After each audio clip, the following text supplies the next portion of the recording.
சரண் Krishna YouTube சேனலுக்கு உங்களை அன்புடன் வரவேற்கின்றேன். 2025ஆம் ஆண்டு கட்டாயம் இந்த 3 ராசிக்காரர்கள் குலதெய்வ வழிபாடு செய்தே ஆக வேண்டும். யார் அந்த ராசிக்காரர்கள் என்பதை பற்றி தான் இந்த வீடியோவில் தெளிவாக நம்ம பார்க்க போகிறோம். நம்ம சேனலில் உள்ள வீடியோவை ஃபஸ்ட் டைம் நீங்கள் பார்க்குறீங்க அப்படின்னா மறக்காமல் நம்ம சேனலை சப்ஸ்கிரைப் பண்ணி வச்சுக்கோங்க. நம்ம சேனலில் தொடர்ந்து குலதெய்வ பதிவுகள், ஆன்மீக தகவல்கள் வந்து கொண்டே இருக்கும். வாங்க வீடியோக்குள்ளே போகலாம். வரக்கூடிய 2025ஆம் ஆண்டு அனைவருக்கும் ஒரு வெற்றிகரமான ஆண்டாக அமைய வேண்டும் என என்னுடைய குலதெய்வத்தை மனதார வேண்டிக் கொண்டு அனைவருக்கும் இனிய புத்தாண்டு நல்வாழ்த்துக்களுடன் இந்த வீடியோக்குள்ளே போகலாம். இந்த ஆண்டில் நமக்கு 3 கிரக பெயர்ச்சியுமே நடக்கின்றது. சனி பெயர்ச்சி நடக்கின்றது, ராகு கேது பெயர்ச்சி நடக்கின்றது, குரு பெயர்ச்சி வருஷம் நடக்கிறது தான். இந்த 3 பெயர்ச்சியும் ஒரே ஆண்டில் நடக்கின்றது. பல ராசிகளில் அதிரடி மாற்றங்கள் நிகழப்போகின்றது. பொதுவாகவே ஒரு ராசியில் எடுத்துக்கிட்டிங்கன்னா சனி பெயர்ச்சி ரொம்ப பாதகமாக இருக்கும்போது குரு பெயர்ச்சி ஓரளவுக்கு நன்மை செய்வாங்க. அப்படி ரெண்டுமே பாதகமாக இருக்கும்போது ராகு கேது பெயர்ச்சி நமக்கு கொஞ்சம் நன்மைகள் செய்யும். இப்படி தான் மாறி மாறி வந்துட்டுருக்கோம். இதை விட நம்ம தசாபுத்தி ரொம்பவே சிறப்பாக இருக்கும்போது நம்மளோட இந்த பயிற்சி அந்த அளவுக்கு கஷ்டம் அப்படிங்கிறது நமக்கு கொடுக்கவே கொடுக்காது. அதே இது நல்லது செய்யும்போது நமக்கு ராஜ யோகத்தை பெற்றுத்தரும். அதே இது நம்ம தசாபுத்தி சரியில்லை அப்படிங்கிறப்ப நமக்கு எவ்வளோதான் நல்லது வந்தாலும் அந்த அளவுக்கு நம்மளால் அனுபவிக்க முடியாது. ஏன்னா ஒரு மகர ராசிக்காரரோ ஒரு சிம்ம ராசிக்காரங்களே எடுத்துக்கோங்க. உங்களுக்கு இந்த வருஷம் ரொம்ப நல்லா இருக்காமே அப்படின்னு சொல்லி எல்லாத்திட்டையும் பொதுவாக கேட்டிங்கன்னா அதில் பாதி பேர் எனக்கு ரொம்ப அருமையாக இருந்தது அப்படின்வாங்க. பாதி பேர் இல்லை எங்கங்க எல்லாம் நல்லா இருக்குன்னு தான் சொன்னாங்க, ஆனாலும் நாங்கள் கஷ்டத்தை தான் அனுபவித்தோம். அதற்கு காரணம் என்ன அப்படின்னு பார்த்தீங்கன்னா அவங்களோட தசா புத்தி, அவங்களுக்கு இத்தனை வருடங்கள் இந்த கிரகம் தான் இருக்கும், தசா புத்தி இருக்கும். அப்படி இருக்கும்போது உங்களுக்கு பாதகமான ஒரு கிரகம் தசா புத்தியில் இருந்துச்சு அப்படின்னா உங்களுக்கு எவ்வளோ நன்மைகள் வந்தாலும் அந்த அளவுக்கு நன்மைகளை அனுபவிக்க முடியாது. அப்படி நமக்கு வரக்கூடிய கஷ்டங்களாக இருக்கட்டும், சந்தோஷமாக இருக்கட்டும், நம்ம குலதெய்வ வழிபாடு செய்யும்போது கஷ்டங்கள் அந்த அளவுக்கு நம்மளை தாக்காமல் இருப்பதற்கும், சந்தோஷங்கள் இரட்டிப்பாக வந்து சேர்வதற்கும் நம்ம குலதெய்வ வழிபாடு அப்படிங்கிறது கண்டிப்பாக நமக்கு உதவி செய்யும். அப்படி இந்த வருடம் கட்டாயம் இந்த 3 ராசிக்காரர்கள் குலதெய்வ வழிபாடு செஞ்சே ஆகணும். எல்லா ராசிக்காரர்களும் செய்யணும். ஆனால் இந்த வருஷம் முக்கியமாக இந்த 3 ராசிக்காரர்கள் செஞ்சே ஆகணும். அதில் முதல் ராசி என்னன்னு பார்த்தீங்கன்னா விருச்சக ராசிக்காரர்கள்.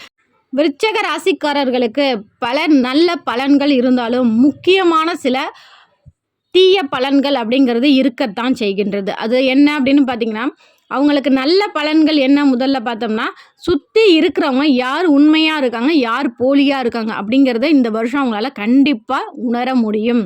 2வது பூர்வீக சொத்துக்கள் ஏதாவது ஒரு பிரச்சனை இருந்தாலும் இவர்களுக்கு சாதகமாக வந்து முடியும். என்னங்க நல்லதாக தானேங்க சொல்கிறீங்க அப்படின்னு கேட்டிங்கன்னா முக்கியமான ஒரு விஷயம் இருக்குது. விரய செலவு அப்படிங்கிறது அதிகமாக வந்துக்கிட்டே இருக்கும். இப்போ நீங்கள் ஒரு வாகனம் வச்சுருக்கீங்க, அந்த வாகனத்தை கரெக்டான முறையில் மெயின்டைன் பண்ணிக்கிட்டே இருக்கணும். இல்லை எப்போயாவது போகிறப்ப வரப்போ தாங்க நாங்கள் எடுக்கிறோம் அப்படிங்கிறப்ப ஒவ்வொரு தடவையும் அந்த வாகனம் எடுக்கும்போதும் உங்களுக்கு அதிகப்படியான செலவுகள் கொடுத்து கொண்டே இருக்கும்.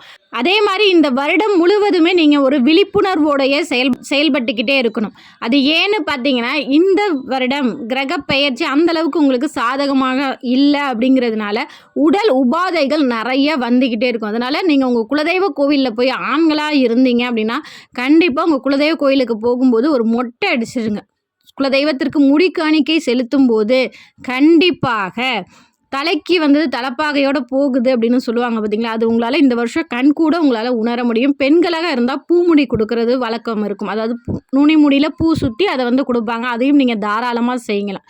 கண்டிப்பாக இது போல் நீங்கள் செய்யும்போது உங்களுடைய உடல் சம்மந்தப்பட்ட எந்த பிரச்சனையும் அதிகம் வராது. உங்களுக்கு பெரிய பாதிப்பு அப்படிங்கிறது எதுவுமே வராது. குலதெய்வ வழிபாடு கோடி தெய்வ வழிபாட்டிற்கு சமம். அதனால் குலதெய்வத்திற்கு இந்த ஒரே ஒரு வழிபாடை மட்டும் செய்து பாருங்கள். இந்த வருடம் முழுவதும் உங்களுக்கு சிறப்பானதாக இருக்கும்.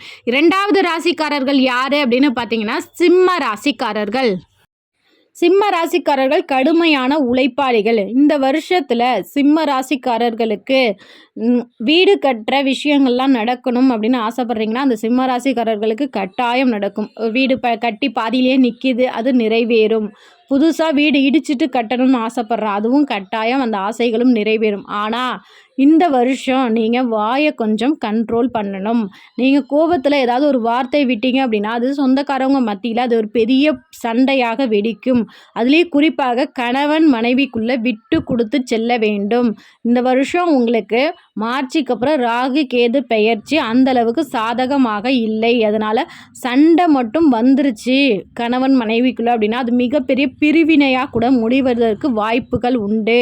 அதனால் முடிந்த வரைக்கும் விட்டு கொடுத்து செல்ல வேண்டும். வீட்டில் மன நிம்மதி வேணும் அப்படின்னா கண்டிப்பாக கணவன் கோபப்படுறாரு அப்படின்னா மனைவி நீங்கள் அமைதியாக இருக்கணும். மனைவி கோபப்படுறாங்க அப்படின்னா கணவன் அமைதியாக இருக்க வேண்டும். இது சிம்ம ராசிக்காரர்கள் அமைதியாக இருப்பது இந்த வருடத்திற்கு உங்களுக்கான சிறப்பான பலனை பெற்றுத்தரும். சிம்ம ராசிக்காரர்கள் ஆண்களாக இருக்கட்டும் பெண்களாக இருக்கட்டும் இந்த வருடம் நீங்கள் குலதெய்வ கோவிலில் நீங்கள் செய்யக்கூடிய இந்த ஒரு வழிபாடு கண்டிப்பாக உங்களுக்கு ரொம்பவே நல்ல பலனை பெற்றுத்தரும். அது என்னன்னு பார்த்தீங்கன்னா குலதெய்வ கோவிலில் அன்னதானம் போடுறாங்கன்னா அந்த அன்னதானத்திற்கு அரிசி வாங்கி கொடுங்க. குலதெய்வ கோவிலில் உங்கள் கையால் நெய் தீபம் ஏற்றி வைத்து வழிபாடு செய்யுங்க. கண்டிப்பாக தினமுமே சிம்மராசிக்காரவங்க வீட்டில் குலதெய்வத்தை மனதார வேண்டிக்கிட்டே வாங்க. குலதெய்வ விளக்கு ஏற்றுங்க. உங்கள் குலதெய்வத்தை எவ்வளோக்கு எவ்வளோ நீங்கள் நினச்சி வழிபாடு செய்கிறீங்களோ அவ்வளவுக்களவு இந்த வருடம் உங்களுக்கு ரொம்பவே சிறப்பானதாக அமையும். 3வது ராசிக்காரர்கள் யார் அப்படின்னு பார்த்தீங்கன்னா மீன ராசிக்காரர்கள். மீன ராசிக்காரர்களுக்கு பல நல்ல விஷயங்கள் இந்த வருஷத்தில் நடந்தாலும் எந்த ஒரு நல்ல விஷயங்களையும் நம்மளால் ஒரு முழு மனதோட சந்தோஷத்தோடு ஏற்றுக்கொள்ள முடியாத ஒரு கிரக நிலைகள் தான் இருக்கும். ஏதாவது ஒரு சின்ன பிரச்சனை அப்படிங்கிறது இந்த வருடம் முழுவதுமே உங்களை தொடர்ந்து கொண்டே இருக்கும். அதனால் நீங்கள் என்ன பண்ணணும் அப்படின்னா உங்கள் குலதெய்வ கோவிலுக்கு நீங்கள் போகும்போது உங்கள் குலதெய்வ கோவிலில் உப்பு வாங்கிட்டு போய் கொடுங்க. என்னங்க சொல்கிறீங்க? உப்பு வாங்கிட்டு போய் குலதெய்வ கோயிலில் கொடுத்தா என்ன நடக்க போகுது? அந்த உப்பு கரைவது போல உங்களுக்கு வரக்கூடிய அனைத்து பிரச்சனைகளும் கரையும். உங்கள் குலதெய்வத்தை மனதார வேண்டிக் கொண்டு அந்த எல்லையில் மாவிளக்கு போடுங்க. மாவிளக்கு மீனராசிக்காரர்கள் ஆண்களாக இருந்தாலும் சரி பெண்களாக இருந்தாலும் சரி மாவிளக்கு போட்டு உங்கள் கையால் தீபம் ஏற்றி வழிபாடு செய்யும்போது கண்டிப்பாக உங்களுக்கு வரக்கூடிய இந்த சின்ன பிரச்சனைங்க இந்த வருஷம் நிறைய உங்களுக்கு நல்லதும் நடக்கும். ஆனால் அந்த நல்லதை முழு மனதோட சந்தோஷத்தோடு நீங்கள் அதை ஏற்றுக்கொள்ள முடியாது. ஏதோ ஒரு குழப்ப நிலை வரும், ஏதாவது ஒரு தடங்கள் வரும். அந்த தடங்கள் எதுவுமே வரக்கூடாது அப்படின்னா உங்களுக்கு அந்த குலதெய்வ வழிபாடு உங்களுக்கு கண்டிப்பாக உதவியாக இருக்கும். அதனால் குலதெய்வ வழிபாடு நீங்கள் கட்டாயம் இந்த வருஷம் செஞ்சு பாருங்கள். இந்த வருடம் உங்களுக்கு சிறப்பானதாகவே அமையும். உங்கள் ஃப்ரெண்டோ உங்கள் சொந்தக்காரங்களோ இந்த ராசிக்குள்ளே இருக்காங்க அப்படின்னா கண்டிப்பாக அவங்களுக்கும் இந்த வீடியோவை ஷேர் பண்ணி விடுங்க. ஏன்னா வருஷத்தின் தொடக்கத்திலேயே பார்க்கும்போது அவங்களுக்கு இந்த வருஷத்தில் எப்பெல்லாம் அவங்களால குலதெய்வ கோயிலுக்கு போக முடியுதோ அந்த வழிபாடு செய்யட்டும், ஒரு சிறப்பான பலன்கள் அவங்க அடையட்டும். அதே போல் விருச்சக ராசிக்காரங்களும் வருஷத்தில் ஒரு தடவை குலதெய்வ கோயிலுக்கு போனாலும் மொட்டை அடித்து வழிபாடு செஞ்சு பாருங்கள். கண்டிப்பாக உங்களுக்கு நல்ல பலனை பெற்றுத்தரும். கண்டிப்பாக இந்த வழிபாடை செஞ்சு பாருங்கள். உங்கள் வாழ்க்கை ரொம்பவே சிறப்பானதாக அமையும். எல்லா ராசிக்காரர்களுக்கும் தாராளமாக நம்ம குலதெய்வத்திற்கு இந்த வருஷம் இந்த பொருளை வாங்கி கொடுங்க அப்படிங்கிறத நம்ம தாராளமாக சொல்லலாம். ஆனால் அந்த வீடியோ பார்த்திங்கன்னா ரொம்பவே பெருசாக இருக்கும். அது மற்றவர்களுக்கு பயனுள்ளதாக இருக்குமா அப்படின்னு கேட்டிங்கன்னா, ஏன்னா ஒரு வீட்டில் 2 ராசி 3 ராசி இருக்கும். மற்ற ராசிகள் தொடர்ந்து பார்க்கும்போது அந்தளவுக்கு சிறப்பானதாக இருக்காது அவங்களுக்கு. அதனால் உங்களோட ராசி என்ன, நீங்கள் உங்கள் குலதெய்வத்திற்கு என்ன வாங்கி கொடுக்கலாம் அப்படிங்கிறத நீங்கள் தெரிஞ்சுக்கணும் அப்படின்னா அதை எங்களோட கமெண்ட் செக்ஷனில் போடுங்க. கண்டிப்பாக அதுக்கான பதிலை நான் கமெண்ட்ஸ்லேயே நான் கொடுத்துட்றேன். ஏன்னா மற்ற ராசிக்காரர்களுக்கு இந்த வருடம் ஓரளவுக்கு சிறப்பானதாகவே இருக்கிறதுனால நீங்கள் குலதெய்வ கோயிலுக்கு போகும்போது இந்த ஒரு எளிய பொருளை வாங்கி கொடுத்தீங்க அப்படின்னாலே உங்களோட வாழ்க்கை சிறப்பாக இருக்கும் அப்படிங்கிறத நான் கமெண்ட்ஸ்லேயே ஈஸியாக 1 லைன் 2 லைன்லேயே நான் கொடுத்துடலாம். உங்களுக்கு நீங்கள் தெரிஞ்சுக்கணும் ஆசைப்பட்டீங்க அப்படின்னா மறக்காமல் உங்களோட ராசி என்ன அப்படிங்கிறத எங்களோட கமெண்ட் செக்ஷனில் ஷேர் பண்ணிக்கோங்க. இந்த வீடியோ உங்களுக்கு பயனுள்ளதாக இருக்கும் என்ற நம்பிக்கையில் மற்றொரு வீடியோவில் சந்திக்கிறேன். இந்த வீடியோ உங்களுக்கு பிடிச்சிருந்தால் லைக் பண்ணுங்கள், ஷேர் பண்ணுங்கள். இதில் உள்ள ராசிக்காரர்கள் உங்கள் ஃப்ரெண்ட்ஸ் அண்ட் ஃபேமிலியில் இருந்தாங்கன்னா கண்டிப்பாக அவங்களுக்கும் இந்த வீடியோ ஷேர் பண்ணி விடுங்க. அவங்க பார்த்து அவங்களும் பயனடையட்டும்.